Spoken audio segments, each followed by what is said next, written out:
Alexander Martin Lippisch was a German aeronautical engineer, a pioneer of aerodynamics who made important contributions to the understanding of flying wings, delta wings and the ground effect, and also worked in the U.S.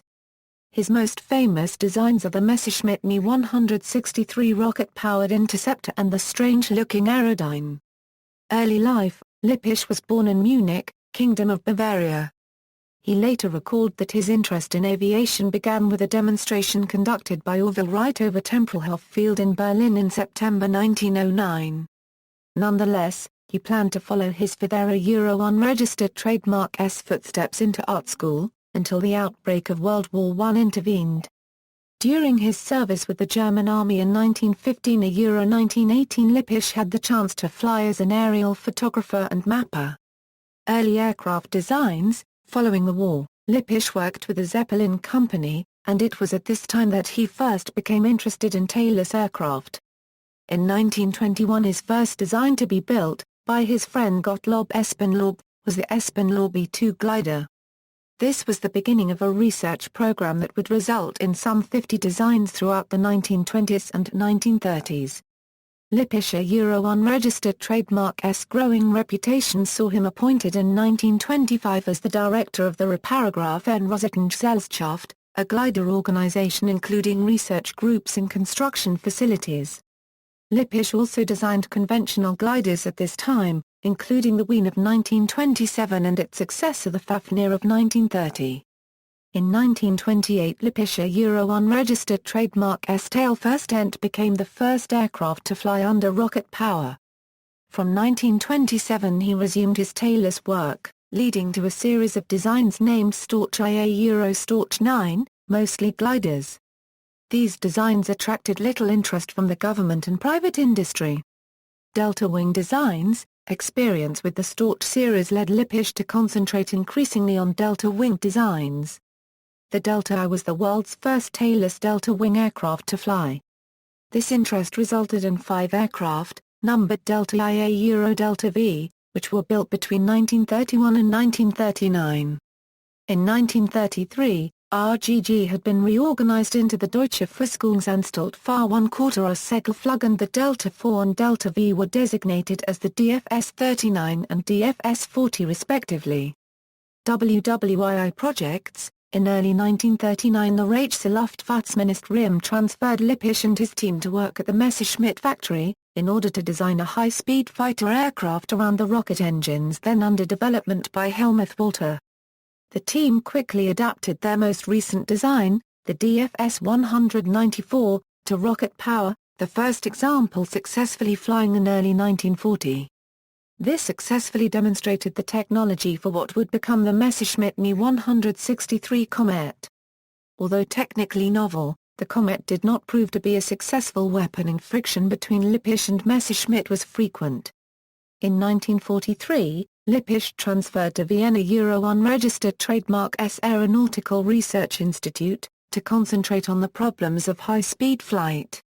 That same year, he was awarded a doctoral degree in engineering by the University of Heidelberg. Wind tunnel research in 1939 had suggested that the delta wing was a good choice for supersonic flight, and Lippisch set to work designing a supersonic, ramjet-powered fighter, the Lippisch Pages 13A.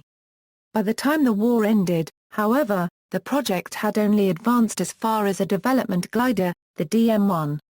Post-war work in the United States: like many German scientists, Lippisch was taken to the United States after the war under Operation Paperclip.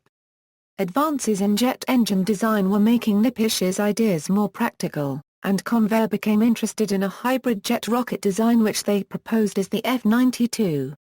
In order to gain experience with the delta wing handling at high speeds, they first built a test aircraft, the 7002, which, on June 9, 1948, became the first jet-powered delta wing aircraft to fly. Although the U.S. Air Force lost interest in the F-92, the next test model 7003 was designated the XF-92A. This led Convair to proposing delta wing for most of their projects through the 1950s and into the 1960s, including the F-102 Delta Dagger, F-106 Delta Dart and B-58 Hustler. Ground effect aircraft: from 1950 to 1964, Lippisch worked for the Collins Radio Company in Cedar Rapids, Iowa, which had an aeronautical division. It was during this time that his interest shifted toward ground effect craft. The results were an unconventional VTOL aircraft and an aerofoil boat research seaplane X-112, flown in 1963. However, Lippisch contracted cancer, and resigned from Collins. When he recovered in 1966, he formed his own research company, Lippisch Research Corporation, and attracted the interest of the West German government. Prototypes for both the Aerodyne and the ground effect craft RFBX-113 then RFBX-114 were built, but no further development was undertaken. The Cuxhaven Mercury Company was also interested in his ground effect craft and successfully tested one of his designs as the Aero Skimmer, but also eventually lost interest. Lippisch died in Cedar Rapids on February 11, 1976. Some Lippisch designs: Lippisch SG-38 Tsar Paragraph Gling, 1926, Lippisch pages 1 to 111, designed during Project X, which would eventually culminate in the Messerschmitt Me 163 Comet. Lippisch Lee pages 4, a tailless airplane designed as a competitor to the Messerschmitt Me 329, Lippisch Lee pages 10, 1942 tailless bomber design, Lippisch pages 11, designed to compete with the Horton Ho IX.